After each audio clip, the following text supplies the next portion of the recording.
Clase Fundamentos del Desarrollo. Tema Dificultades del aprendizaje. ¿Qué es el aprendizaje? El aprendizaje es el proceso por el cual, mediante intercambios con el medio, se reestructuran los pensamientos, sentimientos y percepciones, y como consecuencia se producen cambios en el sistema nervioso. Por lo tanto, el aprendizaje nos permitirá adaptarnos al entorno y responder a los cambios y responder a las acciones que dichos cambios producen. El proceso de aprendizaje es un proceso activo en el cual se representa en cuatro etapas. La entrada de la información, la cual es percibida por las vías perceptivas, vista, audio y tacto. La decodificación, mediante este proceso la información es procesada e interpretada. El almacenamiento, la información debe ser utilizada o almacenada para ser recuperada cuando sea necesaria. La salida, la información se transformará en una conducta, ya sea observable, respuesta verbal o motriz, o no observable, pensamiento. Un niño con problemas de aprendizaje se esfuerza en seguir las instrucciones, en concentrarse y portarse bien en su casa y en la escuela. Su dificultad está en captar, procesar y dominar las tareas e informaciones y luego en desarrollarlas posteriormente. El niño con ese problema simplemente no puede hacer lo mismo que los demás, aunque su nivel de inteligencia sea el mismo.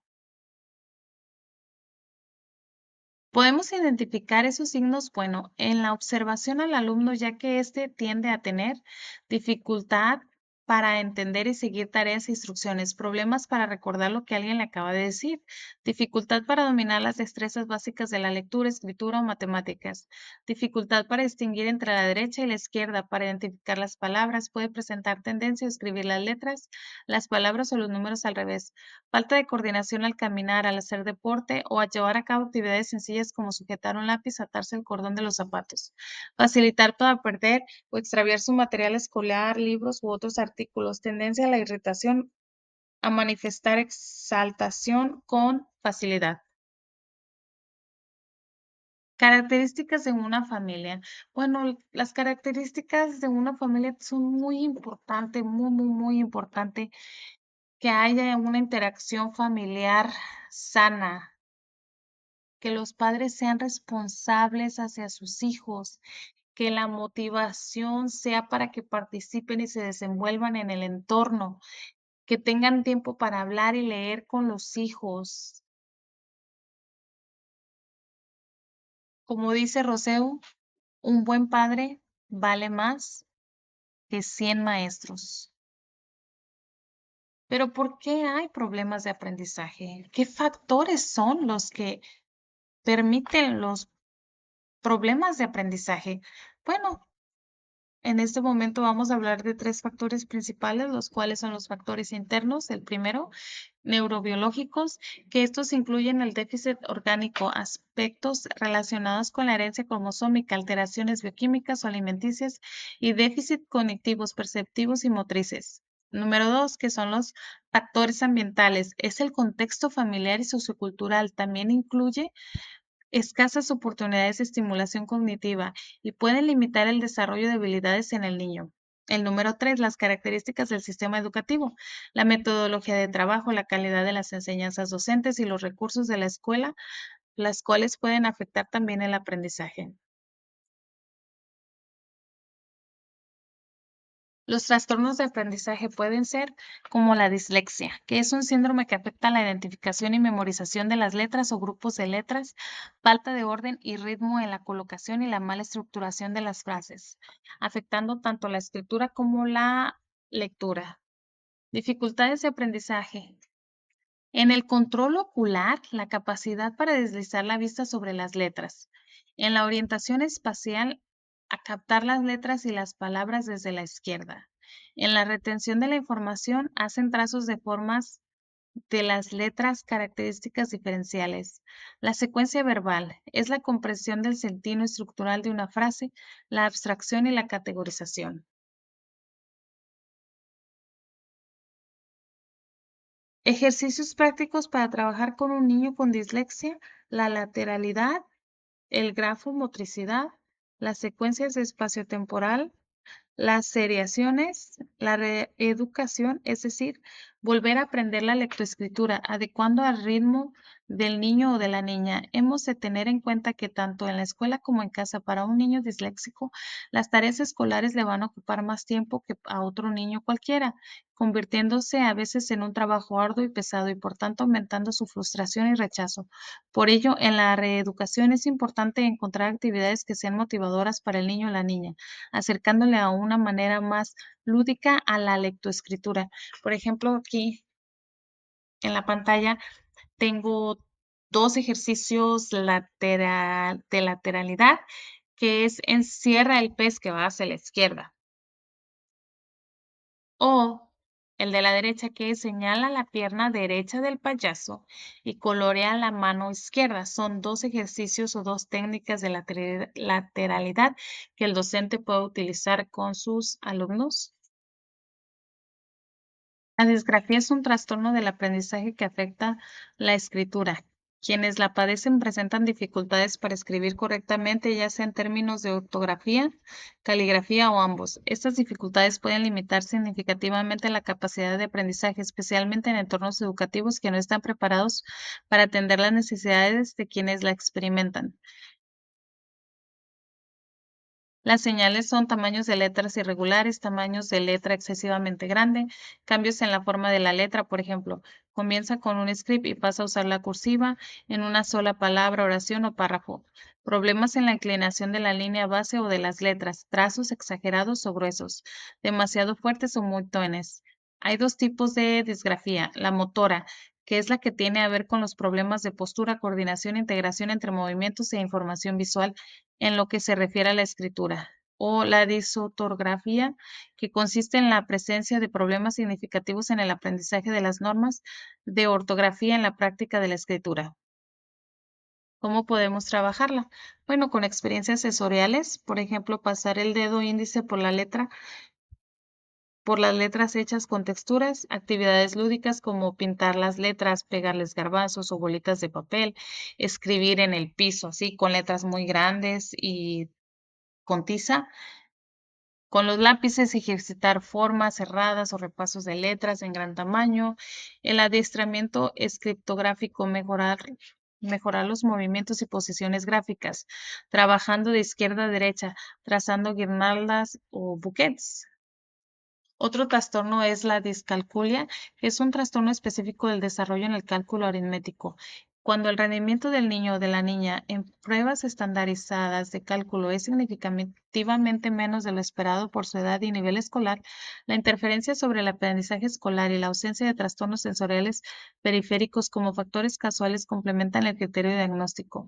Es frecuente que hallemos este fenómeno asociado a la dislexia-disgrafia, a trastornos de atención y a problemas perceptivos. Una de las características más frecuentes es que un niño con discalculia puede presentar es la dificultad para entender los números. Además, es frecuente que los niños no puedan reconocer, por ejemplo, 5 árboles es la misma cantidad que 5 panes o que 5 tazas de café. En otras ocasiones, la discalculia se presenta en los niños impidiendo la comprensión de las funciones matemáticas y lógicas. Además, los niños no reconocen los signos o les resulta más sencillo realizar cuentas con los dedos que utilizar los métodos más apropiados. Otro trastorno es el trastorno por déficit de atención, TDAH. Podrían mostrar síntomas como falta de atención, imposibilidad e hiperactividad. Un niño con el trastorno por déficit de atención e hiperactividad podría tener dificultad para prestar atención. Sueña despierto muy a menudo. Parece que no están escuchando. Se distraen fácilmente al hacer las tareas o al jugar. Suelen ser olvidadizos. Están en constante movimiento o son incapaces de quedarse sentados. Se mueven todo el tiempo o se muestran inquietos. Hablan demasiado. Son incapaces de jugar sin hacer ruido. Actúan y hablan sin pensar. Tienen problemas para esperar su turno e interrumpen a los demás.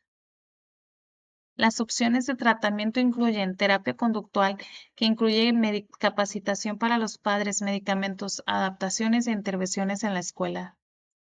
Ahora vamos con el trastorno del espectro autista, que es una afección relacionada con el desarrollo del cerebro que afecta de manera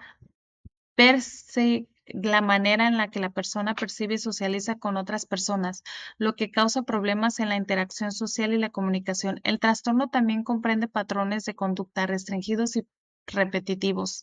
El término espectro en el trastorno del espectro autista se refiere a un amplio abanico de síntomas y gravedad.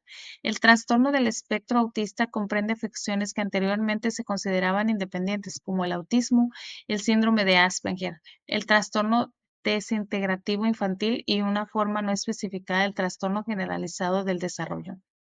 Algunas personas aún utilizan el término síndrome de Asperger, que generalmente se considera que está en el periodo final leve del trastorno del espectro autista. Si bien no existe una cura para los trastornos del espectro autista, un tratamiento intensivo y temprano puede hacer una gran diferencia en la vida de muchos niños. Algunos niños presentan signos del trastorno del espectro autista en la primera infancia, como menor contacto visual, falta de respuesta cuando los llaman por su nombre o indiferencia ante las personas responsables del cuidado. Otros niños pueden desarrollarse normalmente durante los primeros meses o años de su vida, pero luego repentinamente se vuelven introvertidos o agresivos o pierden habilidades del lenguaje que habían adquirido. En general, los signos se observan a los 2 años. Algunos niños con trastornos del espectro autista tienden dificultades de aprendizaje y algunos presentan signos de inteligencia inferiores a lo normal. Otros niños con este trastorno tienen una inteligencia entre normal y alta, aprenden rápido, aunque tienen problemas para comunicarse, aplicar lo que saben en la vida diaria y adaptarse a las situaciones sociales. Comunicación e integración social. Un niño o un adulto con trastorno del espectro autista puede tener problemas con la interacción social y las habilidades de comunicación, incluso presentar cualquiera de los siguientes signos: no responder a su nombre o en ocasiones parece no escucharte. Se resiste a los abrazos y a las caricias. Además, parece que prefiere jugar solo y se abstrae en su propio mundo. No suele hacer contacto visual y carece de expresión facial. No habla o tiene un desarrollo tardío del habla, o bien pierde la capacidad que tenía para decir palabras u oraciones. No puede mantener ni iniciar una conversación, o tal vez inicia una solamente para pedir algo o nombrar elementos. Habla con tono o ritmo anormal y es posible que utilice una voz cantarina o que hable como un robot.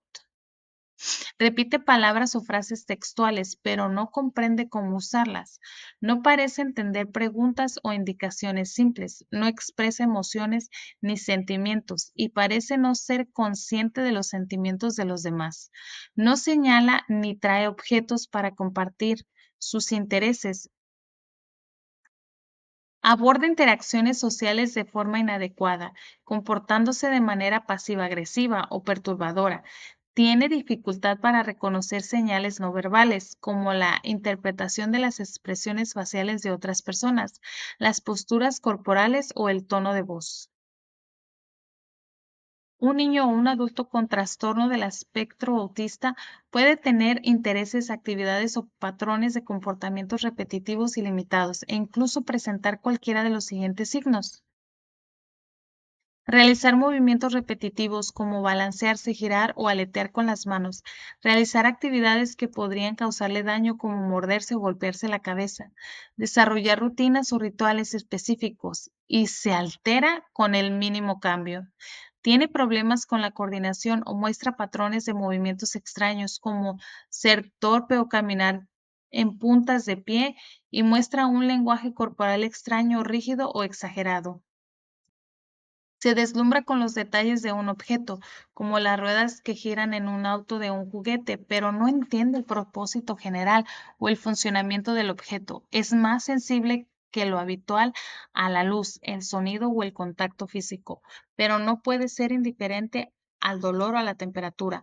No participa en juegos de imitación o de simulación. Se obsesiona con un objeto o una actividad con una intensidad o concentración anormales. Tienen preferencias específicas con respecto a los alimentos, como comer solamente unos pocos alimentos o no comer alimentos con una determinada textura. Muchísimas gracias por ver mi video. Espero les sirva esta información.